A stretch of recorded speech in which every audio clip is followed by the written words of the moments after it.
Chelsea have had a lot going on around them, especially in in the international window. A couple of their players have said a lot. Marco Correa almost criticizing the club's policy of buying young players and talked about how they got knocked out by Barcelona in the Champions League. Enzo Fernandez has courted interest from Real Madrid. He's done little to say he wants to stay at Chelsea.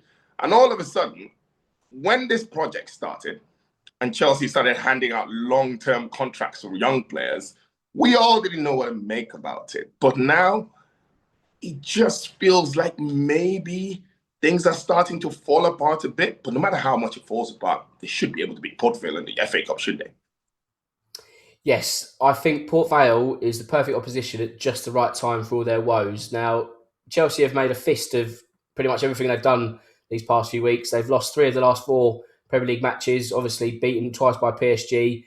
But even with all those woes and all the news about financial losses and fines from the Premier League, you'd imagine that Port Vale aren't going to be putting up much of, if any, a fight at Stamford Bridge at the weekend. Not to sort of discredit Port Vale, because of course they did an excellent job in the previous round to get the better of Premier League opposition in the shape of Sunderland.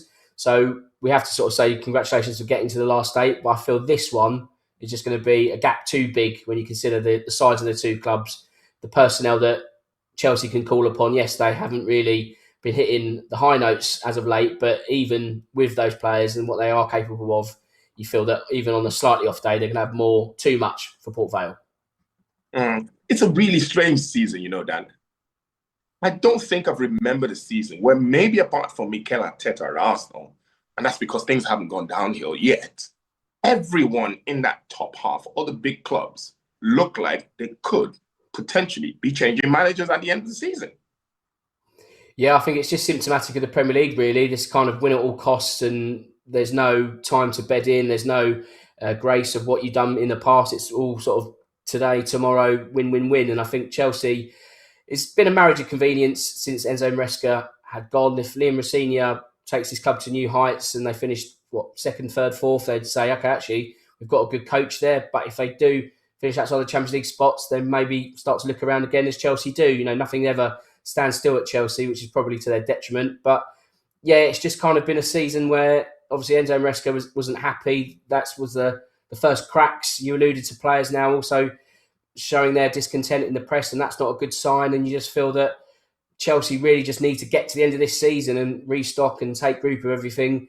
Whether that's Chelsea in the Champions League and that helps their financial issues, we'll have to wait and see. If it's not, then that's another big concern for the Blues and their ownership. But when you mention the fact that they've all attached players to long contracts, at the time you're sort of thinking, well, this is a different approach. Is it going to work? Nobody knew. And now it's not really working, and they're saddled with all these players that they can't get rid of, while also looking to buy more players. So the squad's going to get even more bloated. So it's just a mess really from top to bottom. And it's no surprise that players are being brave enough to say, actually, this isn't working for me. And if you're someone like Enzo Fernandez who's being courted for Real Madrid, I don't think you give it a second choice, really, do you? I think you go as soon as you can. So I wouldn't be surprised if he's not the only big name that leaves Stamford Bridge in the summer. Let's talk about that transfer policy at Chelsea. And I think at the start of the season, everyone, especially when Levi Colwill got injured early in the season, and I remember that presser from Enzo Maresca where he said they needed another centre-back, an experienced centre-back. And that never happened. They were linked with Marc Mignon, the AC Milan goalkeeper, who's also quite experienced. It just feels like when Chelsea are linked with any players who have a bit of experience, you almost look at the news and feel, nah, they're not going to do that. Do you think maybe the board, the guys who make the decision at the top of Chelsea, you think they might maybe soften their stance as far as this policy of theirs, signing really young players, is concerned? Well, I think this is going to be a big test of that in the summer. Logically, they should. I think if you're looking at what's happened in these past, 2-3 seasons and the approach they've taken, at where they are now, it's not really working.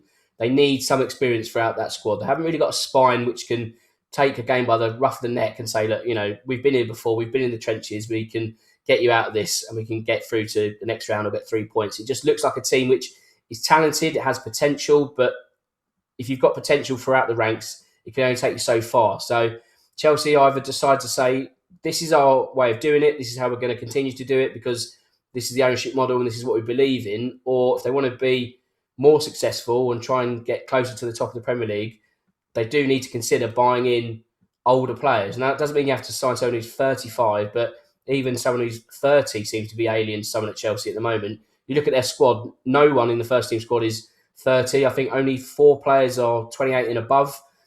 Some of them may stay on to maybe tip over to that 30 in the summer, but maybe 1 or 2 more wouldn't hurt. It just seems to be against what would make the balance of a good team. You know, you can't sort of just say, well, this team's going to come good in 4 or 5 years, because if it doesn't show sort of improvements across that time, then players will leave.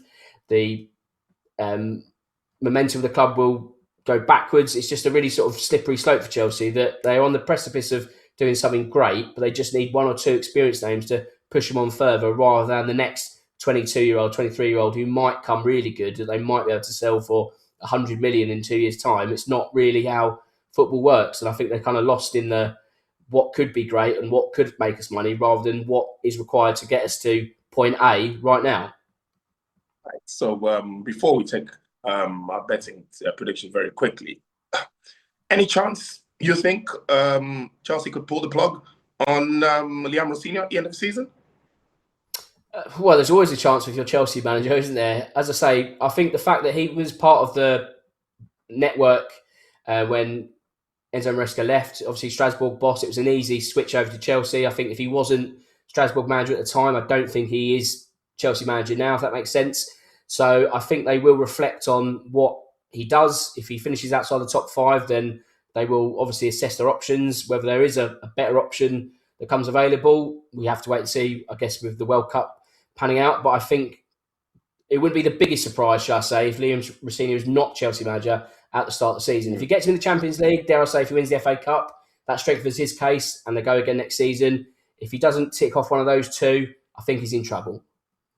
All right, so let's put our betting caps on and try to extract something that's valuable from this Chelsea Port Vale game. Well, the shock's not on here, unfortunately, for Port Vale fans. If you're watching, I think it's Chelsea all the way. I think really you've got to be looking at a handicap market here. I think maybe as juicy as a -3. I think something I think what Chelsea need is an emphatic win. And no disrespect to Port Vale, I think this, as I say, is going to be the perfect opportunity, or 4-0 win perhaps, to get you over the line. I think that will be the job done in West London. So yeah, go for the handicap and squeeze as much value out of that as you can. All right, thank you very, very much, Dan. Detailed as always. Thanks, Tolu.